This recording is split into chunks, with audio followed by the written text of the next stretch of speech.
You ask Tiger to solve. This deals with linear equations with one unknown. The final result is x equals 8. Let's solve it step by step. Group all constants on the right side of the equation. Subtract 7 from both sides. Group like terms. Simplify the arithmetic.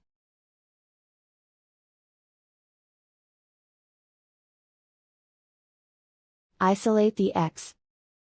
Divide both sides by 4. Simplify the fraction. Find the greatest common factor of the numerator and denominator.